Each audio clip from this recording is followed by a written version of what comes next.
What's up, guys? This is Webby back again for your SmackDown live review for March 6th, 2018.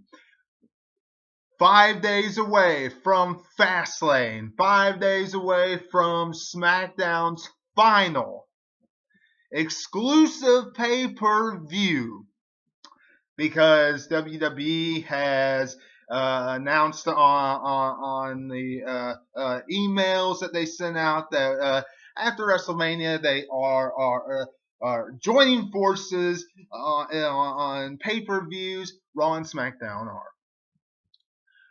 So the last exclusive SmackDown pay-per-view this Sunday, and they pretty much gave away tonight, wrestling fans, the main event of Fastlane, with the exception of John Cena. John Cena nowhere to be found. Bludgeon Brothers nowhere to be found. Usos and the New Day nowhere to be found, with the exception of their package building up to their big, huge matchup at Fastlane. It was a good package, don't get me wrong, but we did not see them physically on SmackDown tonight. Randy Orton and Jinder Mahal have a contest. The modern day Phil Raja. All that plus so much more happened on this edition of SmackDown Live. First off, if you are a subscriber, thank you very much. If you're not, go ahead and hit that subscribe button and hit that bell for all notifications.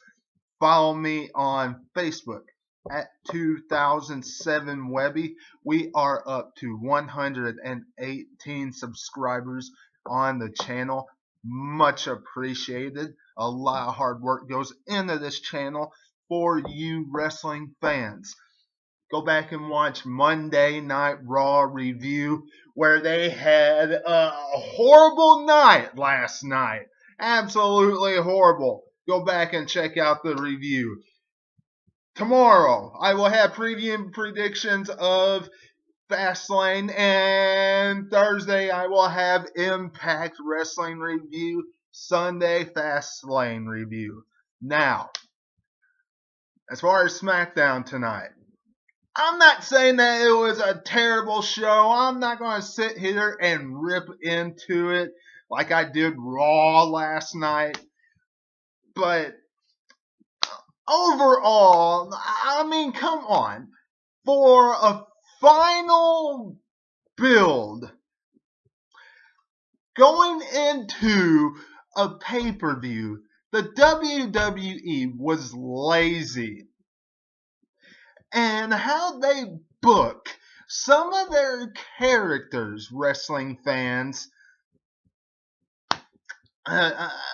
these days is just downright bad. How they kill some of their characters these days is just downright horrible, wrestling fans.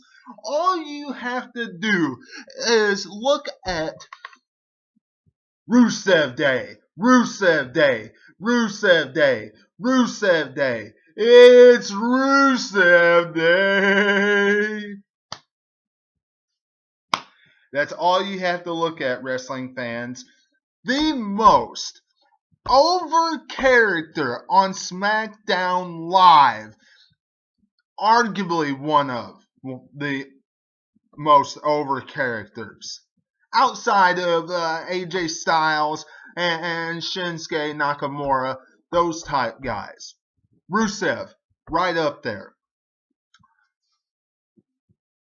And what do they do with him?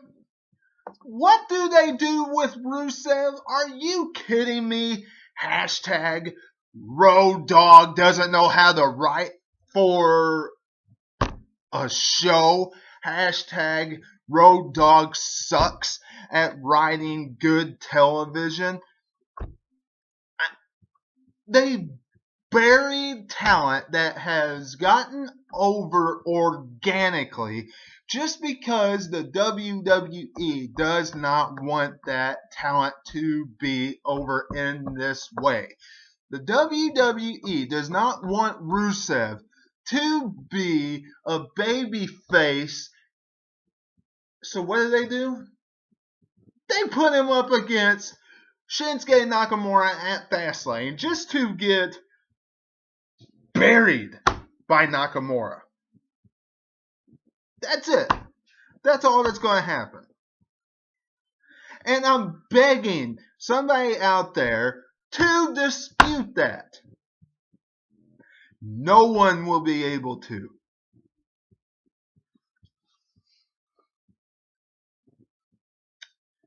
What about Carmella? I don't know if anybody is high on Carmella anymore, but wrestling fans, I want you to sit back and actually think of this. Think of this. They give Carmella Miss Money in the Bank contract.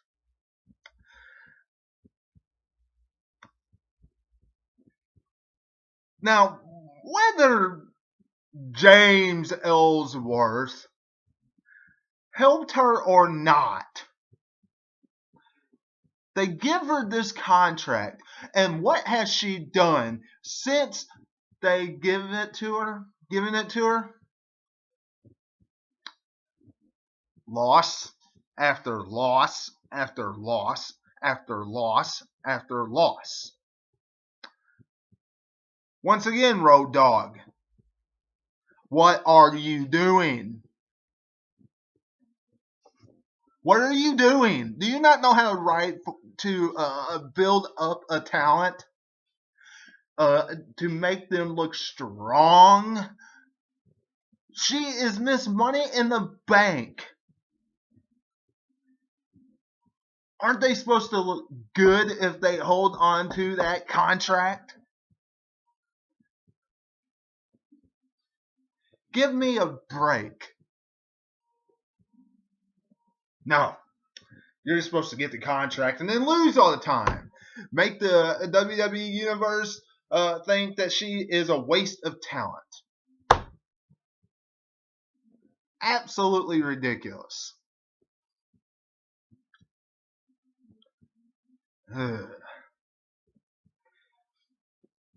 Kevin Owens and Sami Zayn.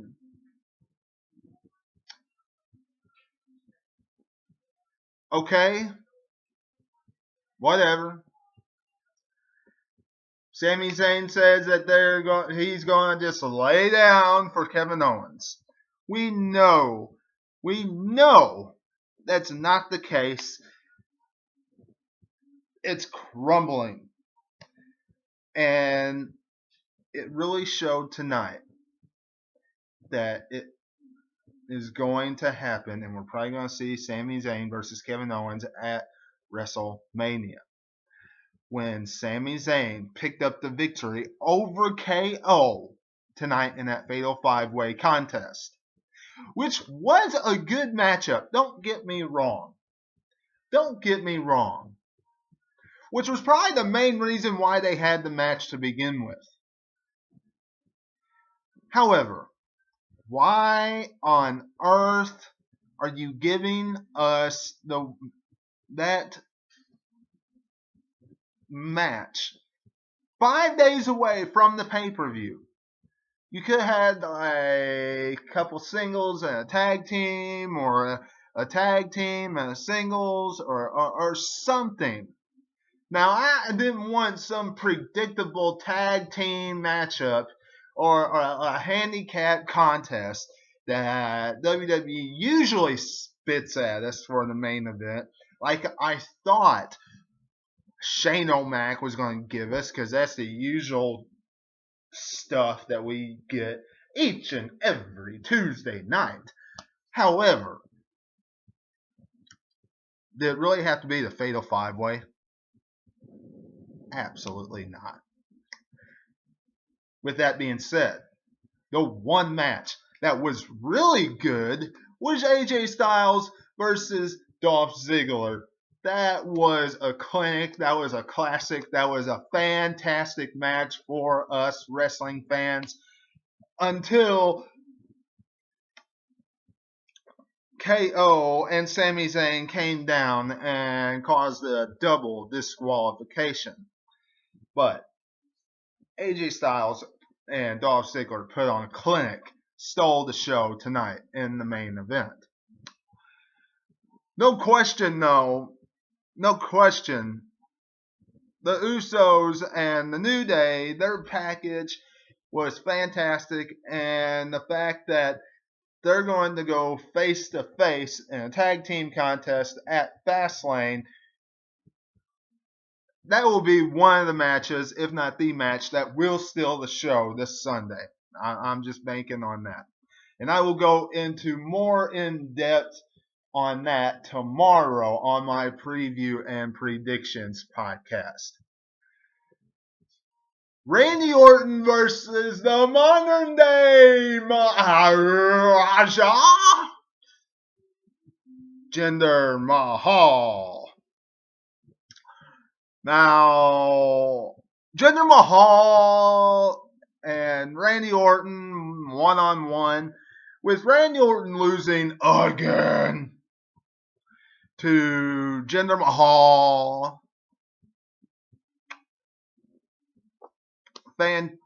Fantastically boring. Sucks. Absolutely awful. I mean, that's just dreadful. Because now we are going to more than likely see WWE add Jinder Mahal into the matchup to make it a triple threat match for the United States Championship. There you go. And Charlotte and Ruby Riott have their segment at the beginning of SmackDown tonight, which, quite frankly, a lot of truth bombs was spilled out here. You know, Charlotte was born and bred, Ruby Riott said, to be the women's champion, to be the one to have the Raw and SmackDown women's championship, so on and so forth. And Charlotte just came out and said she's just pretty much that good, and she has to fight for everything. She hasn't been given everything, but she is that good, you know. And it's going to be a fight at Fastlane. And that was pretty much when Bobby Roode saved the day from the Riot Squad just destroying Charlotte in the center of the ring. Of course, WWE playing up the fact of the Mixed Match Challenge, because Charlotte and Bobby Roode are Mixed Match Challenge tag team partners. Whatever the case, Charlotte will pick up the victory this Sunday. And that was pretty much SmackDown tonight. It wasn't a terrible show by any means. Seems like I came on here and griped and complained, but underneath of what I'm saying, you know, I mean, it was a great contest between AJ Styles and Dolph Ziggler. They did have a good fatal 5-way matchup. I just don't agree with them having that match. The SmackDown before the pay-per-view, when we're having the same matchup, just with John Cena being added at Fastlane. So really no sense in them giving that to us now on free television. And I kind of wish we would have seen the Bludgeon Brothers and the Usos in the New Day doing something on television besides just the package, no matter how good that package was for us wrestling fans going into the pay-per-view, because chances are we're going to see the same package on the pre-show this Sunday at Fastlane. Y'all let me know what you're thinking in the comments below. Don't forget to subscribe and everything else I mentioned before this podcast really started. Now, tune in tomorrow for Fastlane preview and predictions. And until I see you then, this is Webby, and I'll catch you on the other side. Talk to you later.